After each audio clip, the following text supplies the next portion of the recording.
모두 반배로서 3배의 예를 대신하도록 하겠습니다.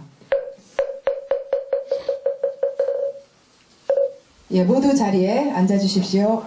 잠시 입정에 들도록 하겠습니다.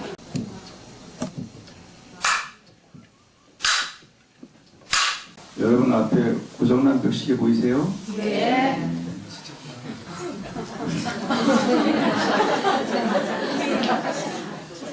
여러분들 이 고정란 벽시계도 하루에 2번 맞습니다. 여러분 고정란 분들이 아니시죠? 하루에 2번 맞히는 분들. 고정란 벽시계. 또 이제 고정란 분들을 우리는 중생이라고 말을 하죠. 저거 보고 나무를 일합니다. 우리도 고정란 분들이에요. 다 고정란 있습니다. 환자들이죠. 그 병원에 가서 암 치료하고 이렇게 사고 나서 이렇게 불구가 마비되고 뭐 이렇게 돼서 그러는 게 아니라 우리가 먹고 마시고 우면서 잘못 보고 잘못 마시고 잘못 먹고 있는 것이 중생들이죠. 그래서 고장난 벽시계와 나와 똑같은 그런 모습입니다. 여러분들 이 고장난 벽시계를 저기 이제 왜 고장났는 거 하면은 약이 안 들어갔어요. 약. 배터리가 다 된 것 같습니다. 여러분 배터리 다 되면 죽음을 의미하는 것 같지만 불자의 죽음은 없습니다. 죽음은 영원한 또 다른 여행길로 떠나는 것이지 절대 죽음은 없습니다. 그래서 부처님도 죽음은 없다 라고 해서 위를 받는다는 말이죠. 자, 고장난 벽시계가 배터리가 다 닳았다. 여러분 배터리가 다 떨어지면 이제 먹지 못하고 차가운 이제 시체가 되면 죽었다 하지만 죽음이 아니죠. 끌고 다니는 이 몸뚱이를 잠시 내려놓고 4대 원소를 보내고 여러분 끌고 다니는 그 본래의 마음은 죽지 않고 어디론가 다시 여행하는 겁니다. 근데 우리 여행을 하려고 불자된 건 아니에요. 여행을 하는 게 아니고 영원한 삶을 살려고 우리는 불교를 믿습니다. 불교의 귀에 있습니다. 영원한 삶, 이것은 뭘까요? 중생의 탈에서 벗어나야 됩니다. 이게 영원한 삶이죠. 그래서 저기에는 배터리가 약이었는데 만약 우리가 한 1,000원만 투자하면 저거는 살아서 돌아가는 시기가 됩니다. 고장난 벽시계가 아니고 살아 움직이는 것이 되죠. 여러분들도 약을 먹어야 되는데 그게 무슨 약이냐면 부처님의 법향을 먹어야 된다. 그래야 이제 중생에서 보살로 변하고 부처 닮아가는 삶을 살 수 있다. 그러면 우리가 그 약은 법향약은 무엇인가? 세상을 바라보는 안목을 길러야 되는 겁니다. 세상을 바라보는 안목, 그리고 내가 보고 보는 놈, 보여주는 이런 마음자리를 보지 못하면 우리는 영원한 중생의 탈에서 벗어나지 못하고 중생에서 머무르고 옷을 벗었다 하더라도 다시 우리는 육도윤회에서 끝없는 괴로움이 수반된다. 그 괴로움이 무슨 법이냐? 유의법이라는 겁니다. 유의법은로 인해서 아드비야, 무명이 있고. 자, 무명이 있어서 그 다음 뭐가 있느냐? 애착하는 마음이 생기고, 애착하는 마음에서 집착이 있고, 다음에 태어나고, 늙고, 죽는 이러한 일이 벌어지는 거죠. 이건 중생이 갖고 있는, 중생이 피할 수 없는 것들입니다. 그러면 우리 약을 먹어야 되는데 이 괴로운 세계에서 벗어난 약을 먹자는 거죠. 이게 부처님의 법향입니다. 법향향은 눈으로, 여러분 눈 가지고 눈으로 보는 게 아니고 입으로 먹는 게 아니에요.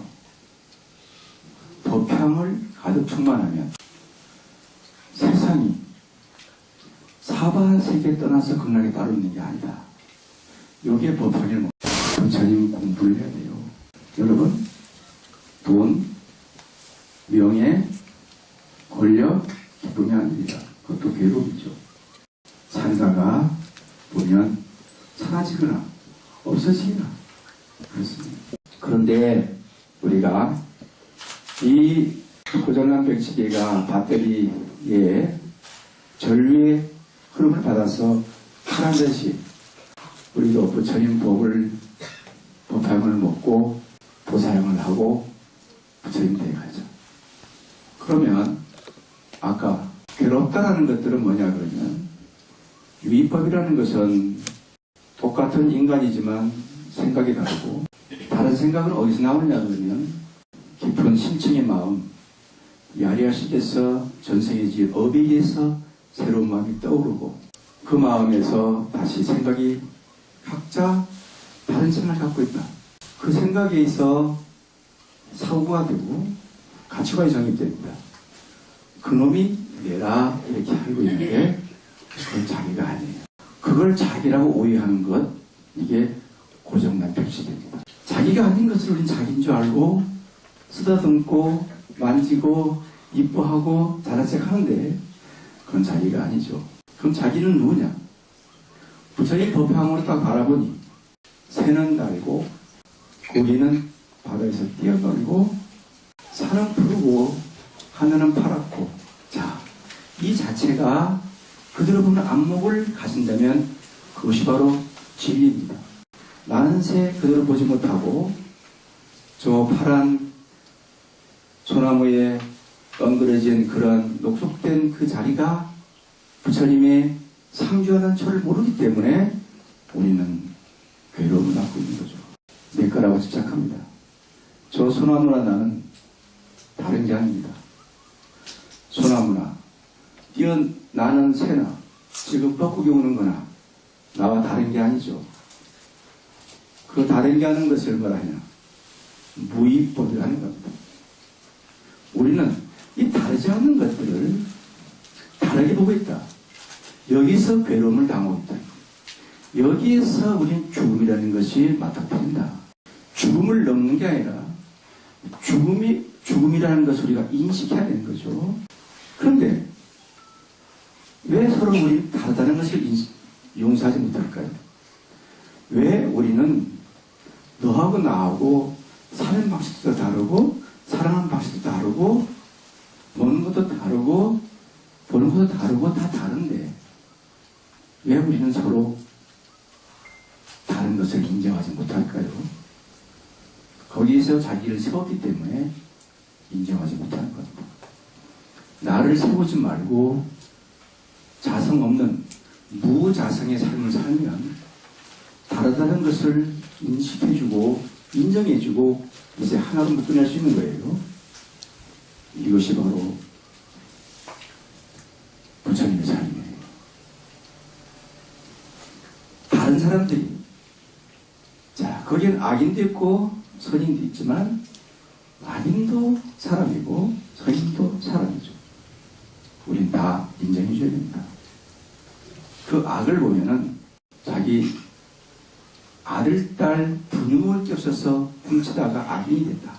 그게 악인일까요? 악인이 아닙니다.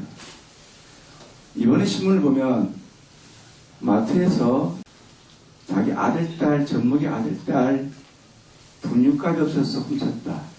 우리는 그분이 법으로 구속당했다. 그분이 악인일까요? 악인이 아닙니다. 이 세상은 악인이 없습니다. 악인이 있다면 내가 악한 행동하는 이 마음이 악인이에요. 법이 악인이라고 치부할 수 없는 거예요. 근데 왜 그분을 우리는 감방에 집어내야 됩니까? 있지도 않은 법을 만들었다. 그게 민법, 사법, 행정법이에요. 행사법이에요. 그런 법도 잘못된 거지만 어차피 우리는 어떤 기준을 두고 그 기준점에서 벗어나는 사람을 감독해야 되고 감시해야 되고 그 기준점에서 벗어나면은 잘못됐다고 집어넣는 것은 그건 진리가 아니라 도덕과 윤리예요. 도덕과 윤리 이겁니다. 여러분 악인도 사람, 선인도 사람이고 잘난 놈도 사람에게 오는 거예요. 다 다른 인연이 그 인연을 내 것으로 만들고 그 인연을 보면서 이제 용서해주고 인정해줄 때 스님이 쓴 책 아름다운 동행이라는 걸 씁니다. 그게 아름다운 동행이죠. 너는 너대로 가고 나는 내대로 갑니까? 유의송덕이라는 말을 많이 쓰던데요. 맞습니까? 그것은 불자가 아닙니다. 그것은 교인들이에요. 불자가 아니에요. 우리는 아름다운 동행의 길로 홀가분한 동행의 길로 가야 돼요. 아름다운 동행이라고 말 잘못했습니다. 그 조계종에 아름다운 동행 제자리 있는데 헷갈렸어요. 그러니까 홀가분한 동행 그게요. 홀가분을 가자는 것은 나하고 뜻이 맞고 나하고 손잡고 갈 수 있는 사람이 홀가분한 사람이 아니라 다른 사람들을 인정하고 같이 갈 때 홀가분한 겁니다. 부부는 다른 분이 아니죠. 일심입니다. 그러나 다르다는 것들을 일심으로 만들었기 때문에 부부가 홀가분해 가는 거예요.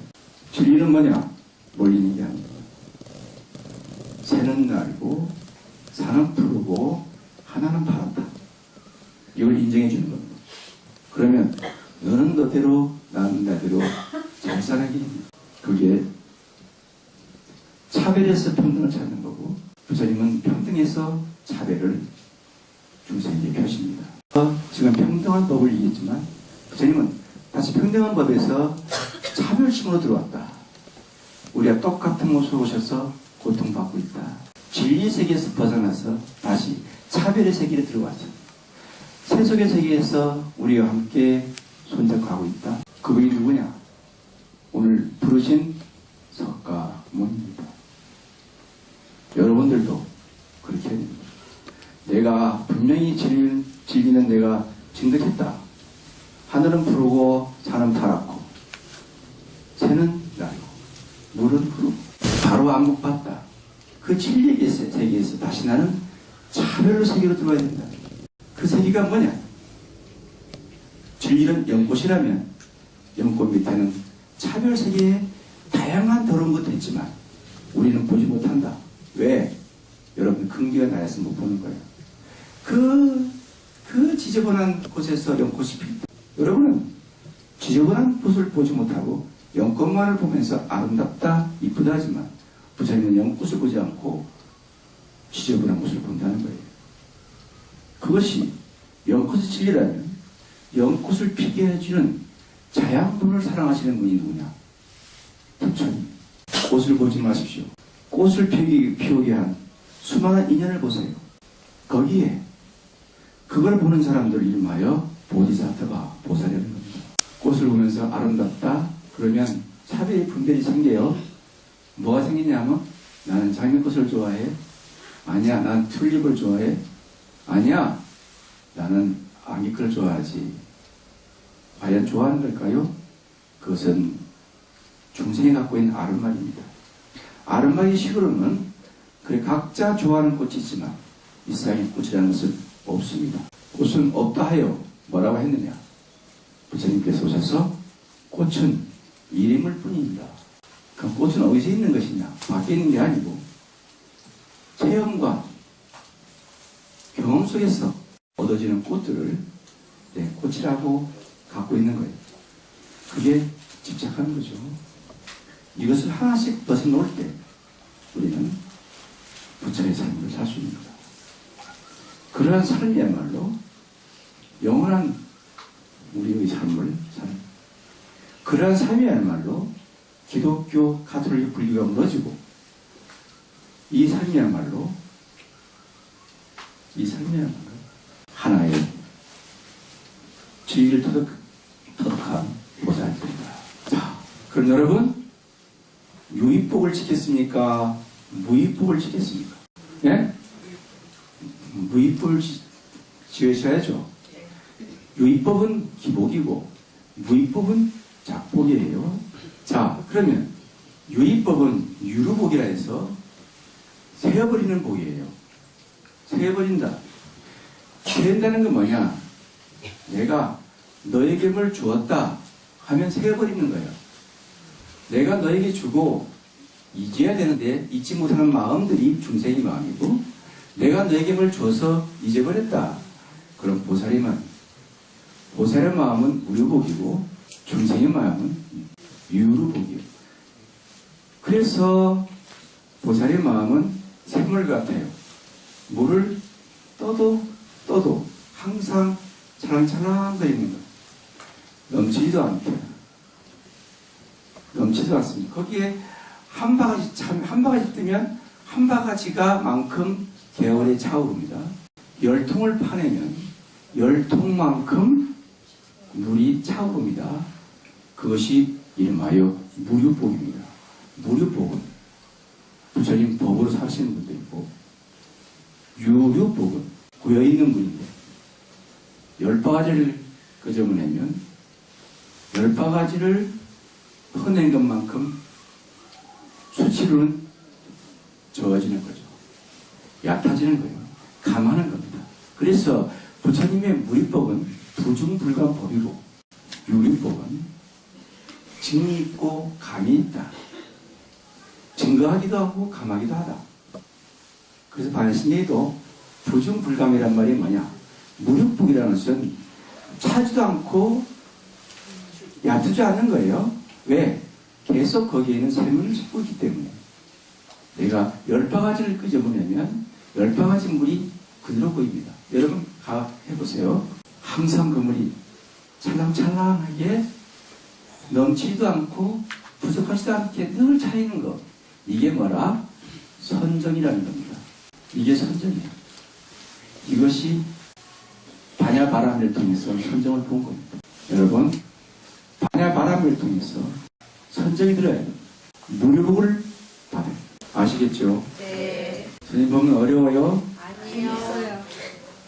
재미없어요? 아니요. 아무리 재미있어도 말 못합니다. 때가 되면 가야 되니까요. 인연이라는 것은 영원한 게 없기 때문에 내가 지금 내 말이 마치면 다시 다른 걸로 다른 인연을 지어나가야 되죠.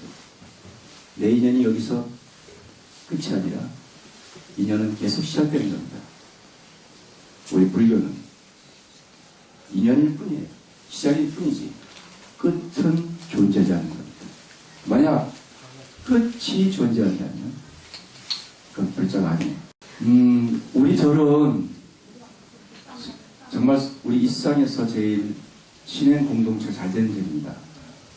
재정이나 신행 방법이나 여러 가지 프로그램이나 아까 말씀 무료의 그러한 신행 활동하는 절이다라고 감히 말씀드립니다.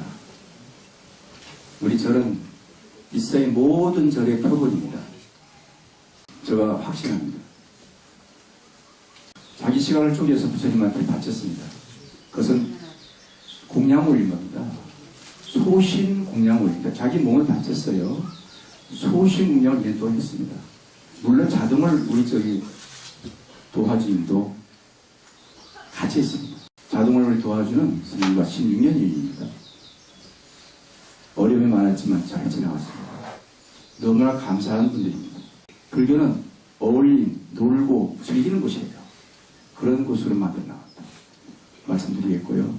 오늘 보궁에 왔습니다. 여러분 보궁의 부처님 진정한 청전법신을 체험하시고 이걸 담고 가정을 가셔서 여러분 미웠던 사람 용서하고 증오하는 사람들 다 풀어주시고 영가와 기라박된 분들도 풀어주시고 그래서 해탈의 삶을 사시기를